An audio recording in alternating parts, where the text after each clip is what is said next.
The Tennis Gambling Podcast on the Sports Gambling Podcast Network is brought to you by Fantasy. Get up to 1K in pause match for Summer Fantasy with the promo code SGPN. And welcome, everybody, to the Tennis Game Podcast here on the Sports Game Podcast Network. It is currently Thursday afternoon, August 7th, around 12:30 p.m. Eastern Time. I'm as always, Scott Reichel, once again going solo for this pod. Only one match to break down in this episode, going to be the breakdown of the final in Toronto between Shelton and Khachanov. So we're going to break that down in this one. We already broke down Cincinnati, so if you wanted the breakdown of that event, check out the episode before this one. Did that one last night.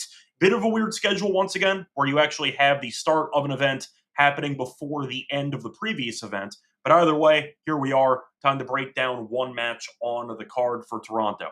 Now, before we get into the actual breakdown of the final, a brief recap of what happened in the last episode. Overall, not good, or I should say the semifinal episode for Toronto. Ended up going 0-2. We did end up having a pretty annoying lock there, which ended up losing, as we had Shelton team total over 12.5, a minus 136. He won the match outright as a dog, but he won by too much. We had pretty much two lopsided sets.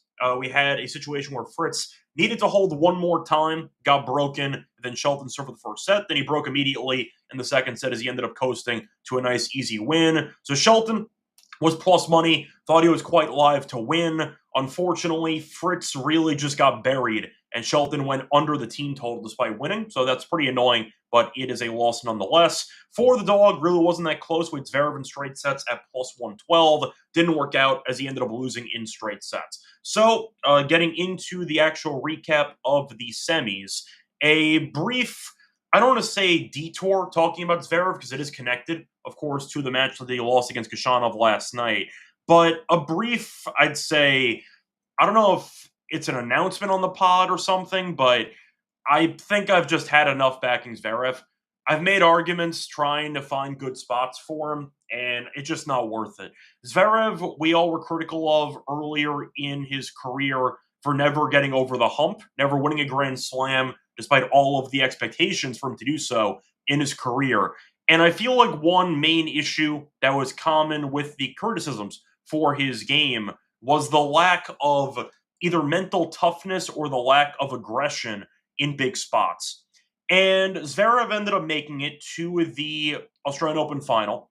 He lost to Sinner handily in straight sets. And since that point, you figured, okay, he got back to a Grand Slam final. It wasn't as heartbreaking as the loss he had to Team in the U.S. Open final in the middle of COVID, where he blew a 2-set lead. But still, you figured he made it back to a final. Maybe he'd be able to build on that. And since then, he's kind of cratered. Now, I know that he won a clay title in Germany, as he was able to beat Shelton in the final in that event. But once again, Zverev has kind of underachieved since the Australian Open final, and a big reason for that is the lack of improvement in his game mentally. And I feel like most people thought that Zverev at some point, just based on just getting tired of losing in these big matches, would eventually be more aggressive at some point. Instead, he's going the opposite way, and he has somehow been even more passive than he was previously, and that was on full display last night. Because Khachanov, I thought, played well. I'm not going to roast Khachanov for winning. I mean, look, at the end of the day, Khachanov served well. He only got broken one time in the entire match, and that's what he needed in order to win. But you're looking at Zverev, who just didn't do enough on a lot of opportunities. You're looking at Khachanov with his second serve points won. He won 52% because Zverev's not doing anything to actually challenge Khachanov with forcing him into uncomfortable situations. He's hitting his returns to the middle of the court. Khachanov's able to take control of the rallies early. And I did think that stylistically, Zverev would be able to get away with it in this matchup because I figured Khachanov's unforced errors would be problematic if Zverev would keep the ball in play. That didn't happen. Khachanov played very well. Now, the unforced errors were an issue for both sides as the match went on, but Khachanov did a good job of taking control of his service points because Zverev wasn't willing to actually push the envelope and get creative with his actual aggression in these long rallies. And Zverev early in the match punted away a ton of free points, which is an extremely, I'd say, paradoxical element to the game because if Zverev's going to go out of his way to limit the risk and go out of his way to attempt shots right down the middle of the court because he's afraid of hitting errors, then you can't be spraying errors all over the court too. So I thought Zverev had a game plan, which was the same that we saw in previous rounds, which was don't beat yourself, let your opponent self-destruct, and just do whatever you can to keep the ball in play. Unfortunately for him, he couldn't keep the ball in play himself, which was an issue early in the first set, and Khachanov played well. Khachanov did not hit many errors, and he was able to take control of the service games that he had. But we know Zverev, whether you like him or not, is objectively a good returner. The fact is, in 3 sets, he only had 2 breakpoint chances in the entire match. So he really didn't do anything in the return game, which I thought was pretty concerning for Zverev's sake. And the fact is, his lack of aggression contributed to that. But nice job by Khachanov to keep his nerve. Zverev, though, just did not really pull the trigger. And the one time, ironically, that he did pull the trigger, it was on match point. He had a second serve, tried to rip a backhand down the line, and of course he ripped it right into the net. So Zverev had a match point on a second serve that was rolled in by Khachanov. He choked it, immediately punted the return into the net, then got broken. He was up a mini break into the breaker, gave it back, lost the breaker. So a pretty classic Zverev choke job. It wasn't Rybakina bad, but it was pretty bad. But either way, Zverev once again just refuses to pull the trigger ever. And the one time he does, of course, he bricks the backhand return right into the net on match point. But nice job by Khachanov getting the job done. I'll see how he does in the final on Thursday. For the other matchup, though, you had Shelton, who dominated against Fritz, as he ended up winning 6-4, 6-3.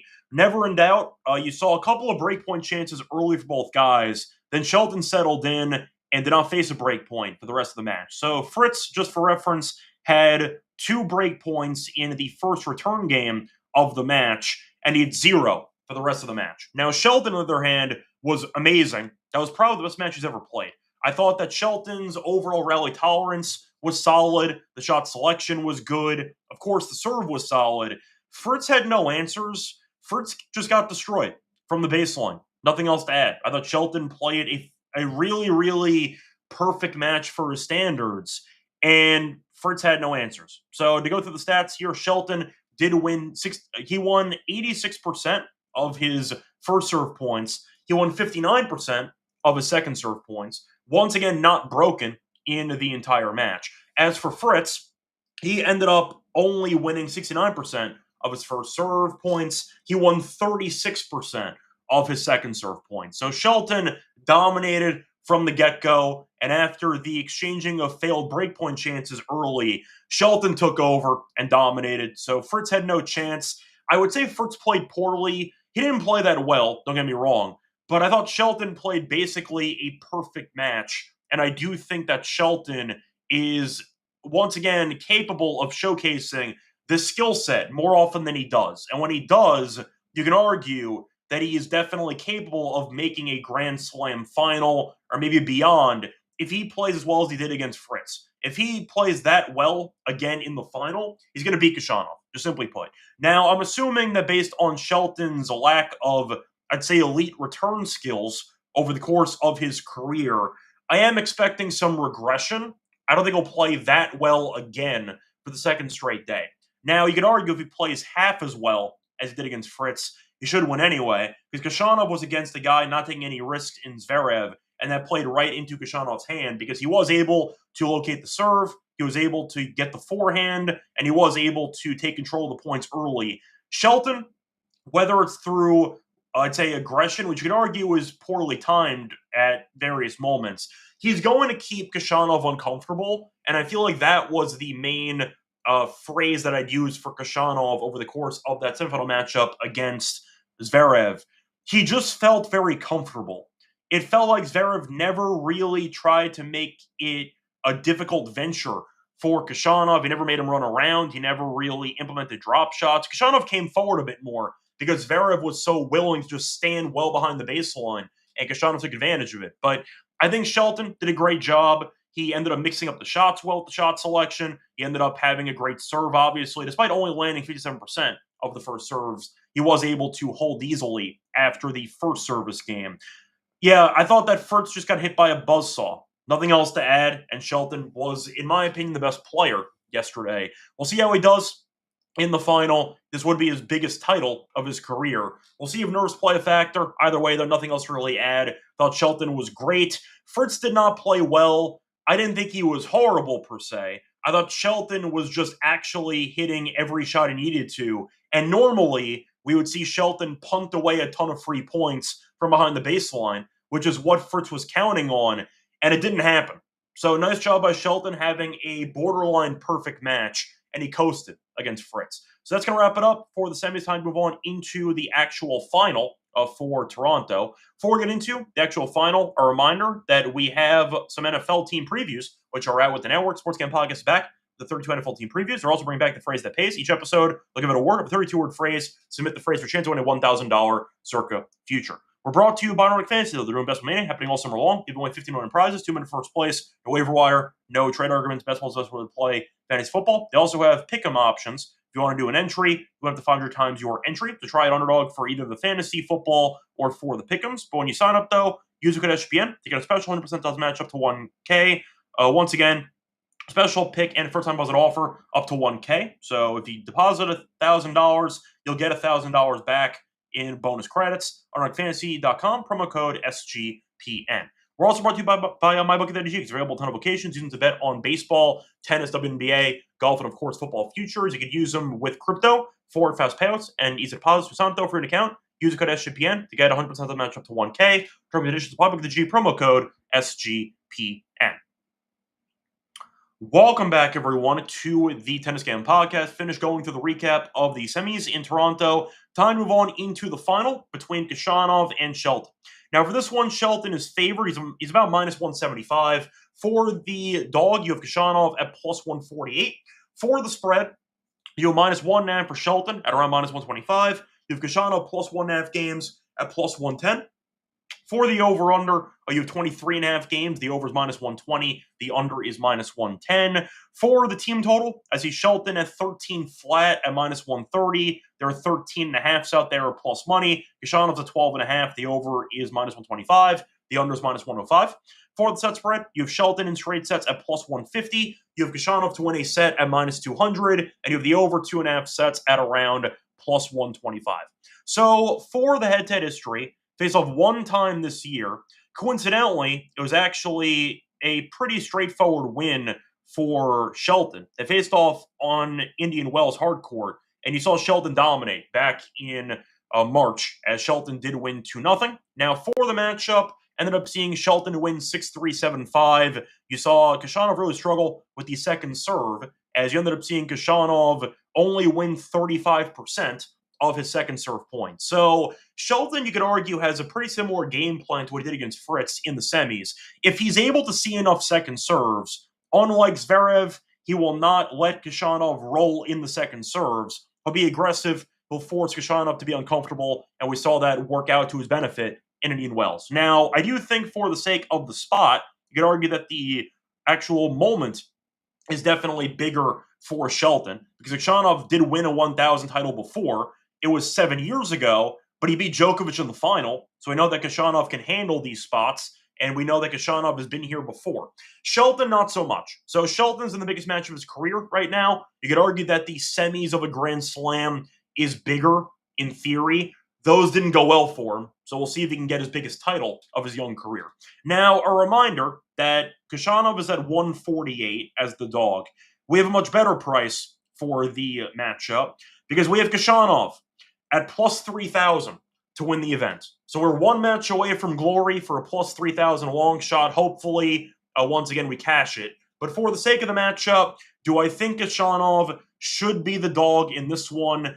Honestly, yes. If you want to go through the path of both players, I think Shelton's face-off against better competition. Yes, I know Zverev is a top 5 player in the world. Then again, we also know that Zverev has been very, very mentally fragile over the course of his career. And Fritz, you could argue, has been too, but Fritz has been very good in the head-to-head against Zverev, if you want to play that type of argument. So you could argue that beating Fritz in straight sets, I don't want to say is more impressive than beating Zverev, because that sounds disrespectful to Khachanov. But I do think that Shelton winning in the manner that he did against Zverev was, in my opinion, more impressive. Because, I mean, Yeah, I think that him beating Fritz compared to the way Kashana beats Zverev, I think was more impressive because he dominated. And Fritz, we saw, was serving very well. Sheldon broke him a couple of times. And Kashana was able to win. Not easy. He fought off a match point. He survived. But I do think the level of competition has been easier for Khachanov over the course of the event. Now, beating Zverev, though, is definitely impressive.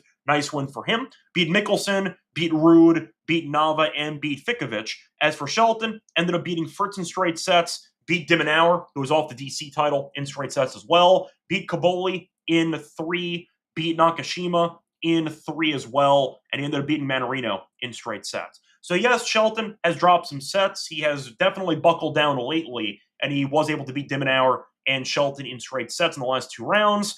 Do think, though, for the sake of comparing serves, I think Shelton has the better serve, especially from a second serve perspective. I think Khachanov's second serve is going to be a problem for him in this matchup, and that's why I think that the price makes sense for Shelton being favored. Now, Shelton, if he plays once again nearly as well as he played against Fritz or even Dimenauer, I think he should win this matchup. But you can argue nerves might play a factor. Shelton might face regression. He might start hitting more errors, and maybe Khachanov can win the match. But I think the price makes sense. I think that Khachanov, at the end of the day, has really not beaten many great players. Beating Zverev in 3 is still impressive, but I think we all know we're all lower on Zverev than I think most people. But Zverev has still been a top 5 guy for most of his, I'd say, career the last few years, and Khachanov still beat him, so impressive. But I think that Shelton's aggression is going to be the story of the matchup here. If he hits a ton of errors and he overdoes it like he did against Fokina, he can lose. But I do think if he's able to find that balance that he was able to find against Dimenauer and against Fritz, I think he should win. So I do think that Shelton's worthy being the favorite. You could argue that the price might be a bit steep at 175. You might argue that 150 sounds about right for his first Masters 1000 title attempt. I do think that you could argue the price is somewhat close to right. I think it's probably too expensive on Shelton, but I agree with him being favored. So I'll go with the Shelton spread instead. I think for the matchup itself, though, I know Shelton did end up beating Dimenauer and Fritz with no breakers and with no 7-5s either. I think you will get a 7-5 or 7-6 in this one. Even the matchup they had earlier this year, there was a 7-5 in there. I think Khachanov been serving very well. I'd say underratedly well in the event, and I feel like I have to give him credit for it because I feel like most people have not really acknowledged how well he's been serving. Because even though Zverev was very passive in those 3 sets, he's still going to make a bunch of returns, and Khachanov still had to win some rallies on his serve. So based on that, you're looking at Khachanov, who has been playing very, very well so far in the event on his serve. To break it down, though, you're looking at Khachanov, who has only been broken 1 time in the last... Well, he's been broken 1 time in every single round, but the point is he's been broken less than 2 times in every single match. So the fact is Khachanov been serving well. You might see Shelton get some chances. Will he convert? We'll see. Khachanov return game, I thought, was pretty underwhelming against Zverev. He had some chances, but we saw him win the 1 break point that he had in the first 2 sets, basically, and that caused him to win the first set. I thought the return game was not exactly that impressive from Khachanov, and I think that could be a problem against Shelton, especially if Shelton's hitting the first serve. I do think the second serve, though, will be the undoing for Khachanov. I think he needs a very high first serve percentage, which I'm skeptical of. Give me Shelton to get the job done here with the spread, but I do think there will be a 7-5 or 7-6 in the match, so I don't mind the team total over maybe for Shelton for the 13 at minus 130. But I think Shelton does end up winning. I think he's worthy being favored, and I do think that Shelton, based on the strength of schedule and based on the last couple of rounds, based on eye test at least, has been the better player. So I'll go with Shelton in this one. If I'm wrong, that's fine. I think that Khachanov plus 3,000 is a good consolation prize. But I do think the right person is favored for this matchup. Anyway, it's going to wrap it up for the preview of the final in Toronto. Time to go on into the actual Lock and Dog picks. Before getting to the actual picks, reminder, they're brought to you by our sponsor, Circa, because they're still hosting 3 of the biggest football contests of the upcoming NFL season. It's Circa Million, Circa Survivor, Circa Grandissimo, over 20 million in guaranteed prizes. You can out cards for true DGen. If you're not going to compete in Circa football contests, hang out at SGPN at the Circa Contest weekend from the 21st to 23rd of August for an amazing weekend, including live shows and open bars. Plus, you get 15% off your stay at Circa with code SGP15. And a reminder that you can also join the contest open to everyone. Sign up on Nevada, play from anywhere with the help of SGPN's official proxy at footballcontest.com. Use code SGP to get $50 off your proxy fees. We're also brought to you by Rhythm because they have power trends, which are now called smart signals. They've been crushing for WNBA and for MLB. So for the MLB, if you want to look at unders for hitters, they've been quite good at that actual market. For Mike Trout and Giancarlo Stanton especially, the smart signals are 14-0 to the under. So whenever they recommend an under, you might want to back it. But a WNBA, since the All-Star break, the smart signals are 27-16, ROI of over 23%. So check out the smart signals on, once again, Rhythm. And a reminder that you can check out the app for free for a week by using the free trial link that we have with Rhythm in our partnership. Use the link sportsgamblingcom's Rhythm to get your 7-day free trial. Welcome back, everyone, to the Tennis Game Podcast. Finished going through the preview of the final in Toronto. Time to move on into the lock and dog picks. For the lock, I'm going to go with Shelton minus the 1.5 games, minus 125. Shelton, I think, has faced better competition. You can argue that Fritz is better than Zverev. I don't know if people would agree with you. There's an argument because Fritz has owned the head-to-head. And on top of that, I know that Zverev made a Grand Slam final in Australia this year. Fritz did make the U.S. Open final last year. So both guys, you can argue, are very comparable, and Shelton buried him like he was nothing. But Shelton, I think, is faced off against better players. I think the combination of Fritz, Dimenauer, Kaboli, Nakashima, and Manarino is better than Zverev, Mickelson, Ruud, Nava, and Fikovic. Faced off against good servers, too, with Fritz, with Nakashima, and he returned pretty well in those matches. I think you're looking at Shelton, who's been the better player over the course of this event. And I do think that Shelton, who's proven he can handle Khachanov, he did so in straight sets on hard court this year in Indian Wells. I think he can do it again. I think he's looked the part. If he looks anywhere near as good as he did in the semis, I think he wins. So I'll go with Shelton minus 1.5 games here at minus 125 as my lock. For my dog, I am going to go with Shelton again, but I'm going to go with a same game parlay. Give me Shelton money line with Shelton team total over 12.5 at plus 100. Said before, I am picking one competitive set here, minimum, which should go 7-5 or 7-6. I know Shelton was able to dominate in the last two matches. I think Khachanov serve has been underrated so far in the event. He hasn't broken less than 2 times in each of the last 5 matches, which means we're doing the math at home. There's been at least one set in those 5 matches where he has not been broken. That's what I'm asking for from him here. But Shelton has faced less than 3 break points in 2 straight matches. We saw him face 0 break points after the first service game that he had. So he rolled in those service games. Dimenauer is a great returner. He held mostly, I'd say easily, over the course of that matchup. He got broken one time in the second set. Still, Shelton's been serving well. Khachanov's been serving well too. Think you'll get at least one close set. But I think that Shelton is once again the better player based on current form. He won the first meeting this year, and he went over the team total. And the fact is, Khachanov, I still think with that second serve, it's vulnerable. And that was an issue that he had in that meeting in Indian Wells, where he won less than 40% of his second serve points. I think Shelton's second serve's better. I think he'll be able to create more constant pressure in the return games compared to Khachanov. And for that reason, I'm going to go with Zverev once again. I think Zverev showcased the fact that Khachanov can rally when needed, but I thought Zverev really made life easy for Khachanov by not testing that second serve. And the fact is, Khachanov at some point realized if Zverev's going to be standing all the way back, and if he's not going to be really going for many winners, I know that he choked away the match point going for a winner, I can roll these second serves in. And it felt like there were a bunch of really weak second serves from Khachanov that Zverev didn't capitalize on. I think Shelton will.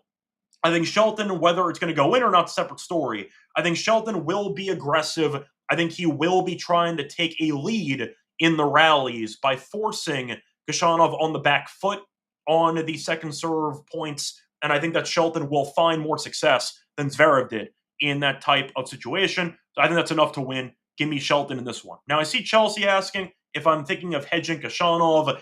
I technically am, because I have Shelton for the lock and the dog. I am viewing it without the, I'd say, outright in the back of my mind. I was just breaking down the match based on what I've seen so far. Would I hedge? Probably. I mean, if you want to go for the long shot for glory, I'm rooting for you.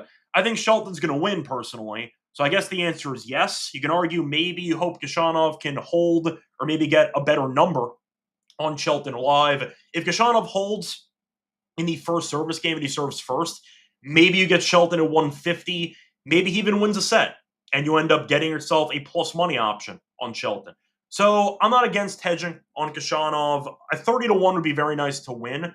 I think Shelton wins though. So to answer your question, Chelsea, I'd say probably, but you might want to try to find a better price than 175, which is pre-match, but we'll see what happens. If Gashanov holds a couple times, that price might drop. So there you go. Anyway, once again, for the lock and dog picks for the Toronto final, the lock's going to be on the Shelton spread for the games, -1.5, -125. For the dog, I'm going to go with Shelton money line with the team total over 12.5 for Shelton at +100. It's going to wrap it up for the show. We're back again for Cincinnati at some point for one of the upcoming rounds. Did an episode already for the outright, so if you want that, check out the episode for this one. I'm on Twitter, Reichel Radio. Good luck to all of you.